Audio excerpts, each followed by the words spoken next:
What the Feminism is a well researched podcast which sheds light on intersectional feminism in India. Though recommended for everyone, it is largely aimed at South Asian audiences. If anyone is hurt by any feminist comment made in this podcast, we advise you to get checked for a possible condition of misogyny, misandry, homophobia, or something of that sort. Our socials are always open for suggestions or messages.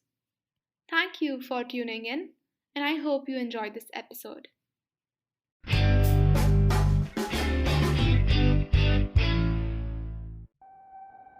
While returning from school, a young Pakistani girl was shot in her head by a member of the militant group, the Taliban.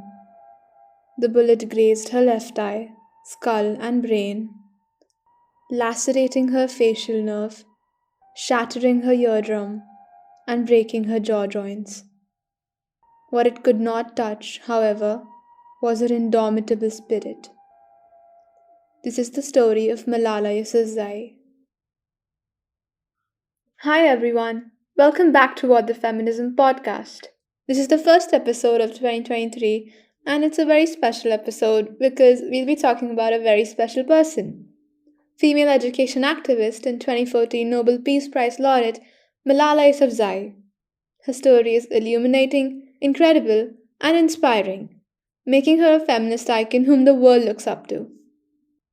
Malala was born in Mingora, Pakistan, on July 12, 1997.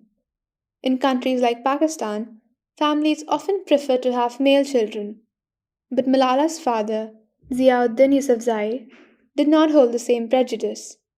Instead, he was determined to give his daughter every opportunity a boy would have. She was mostly educated by her father, who was an educational activist himself, running a chain of private schools known as the Kushal Public School. Yousafzai started speaking about education rights as early as September of 2008, when her father took her to Peshawar to speak at the local press club.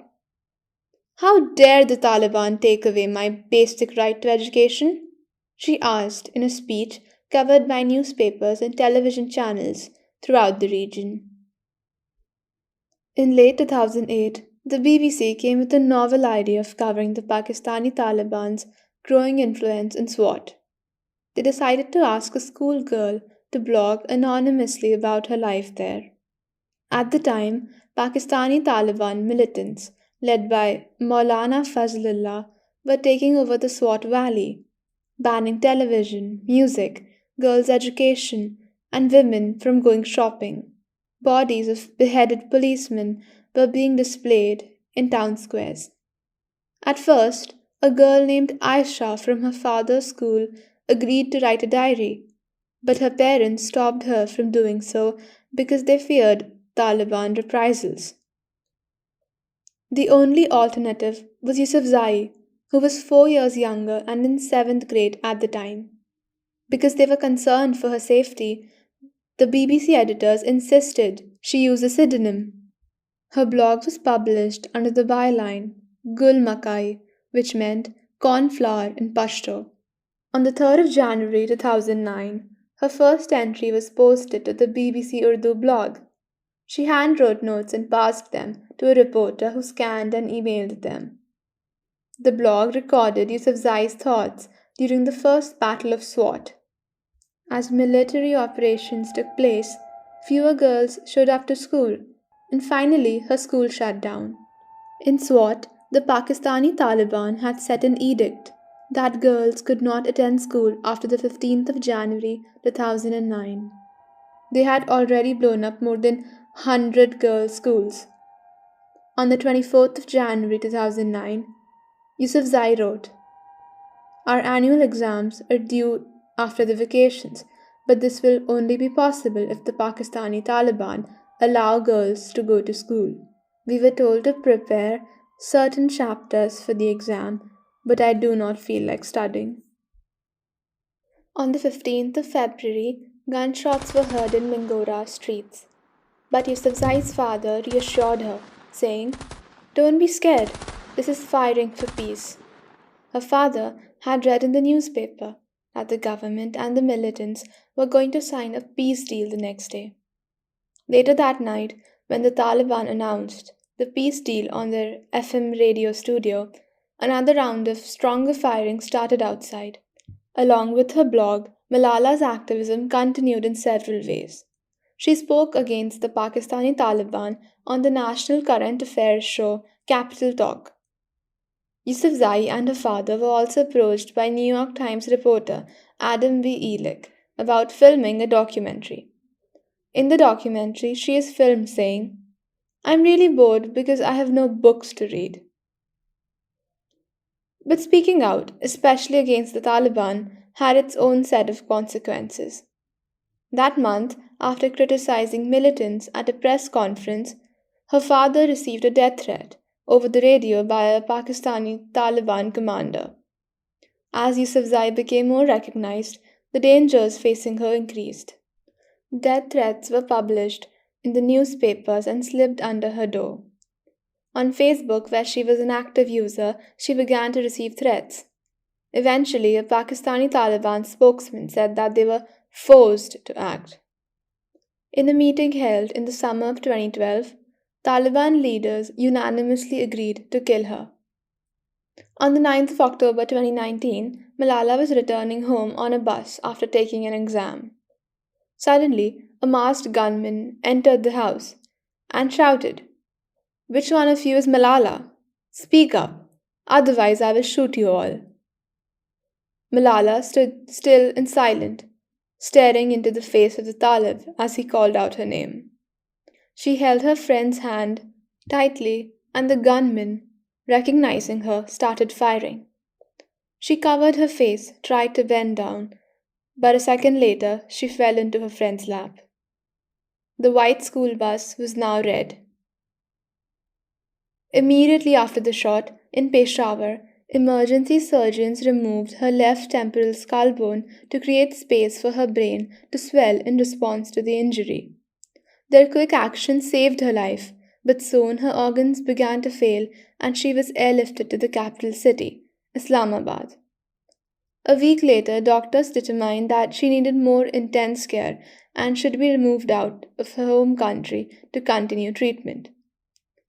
Since she was in an induced coma, Malala said that she doesn't remember anything from the day of the shooting until the moment she woke up at the Queen Elizabeth Hospital in Birmingham.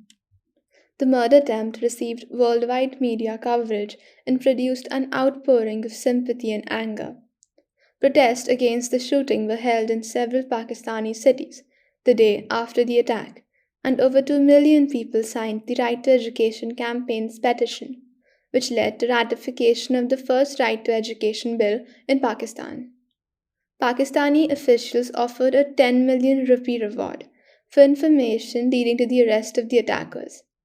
People around the world raised their voices for Malala.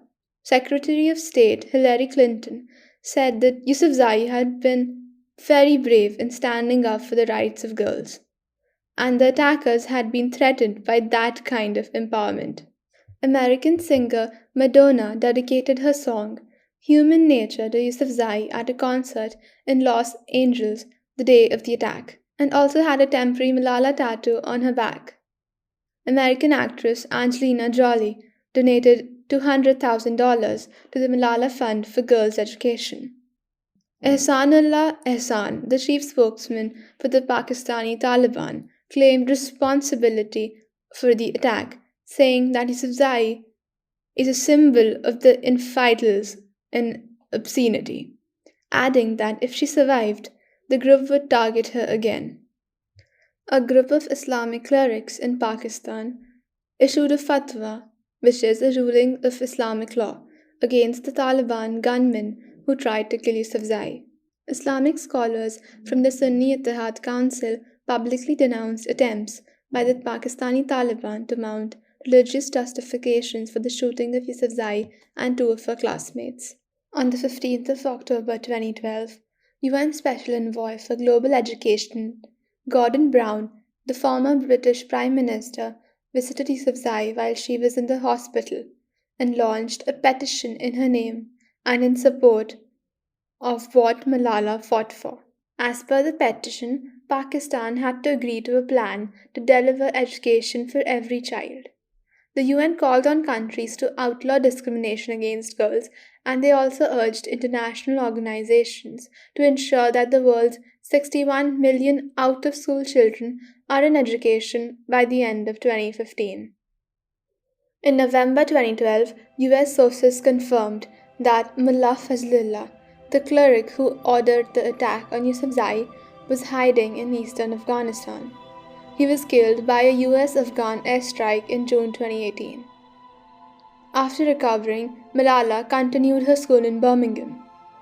On 10th October 2014, Yousafzai was announced as the co-recipient of the 2014 Nobel Peace Prize for her struggle against the suppression of children and young people and for the right of all children to education. Having received the prize at the age of 17, Yousafzai is the youngest Nobel laureate. She later attended the University of Oxford, where she undertook 3 years of study for a Bachelor of Arts degree in philosophy, politics, and economics. She graduated in 2020. Malala got married in 2021. She continues her fight for education and equality as she always has. May her work continue to inspire people. That's all for this episode. All research links and the link to Malala Fund are down in the show notes. Our socials are down below too. Make sure to check that out. Thank you so much for tuning in. Take care. Bye.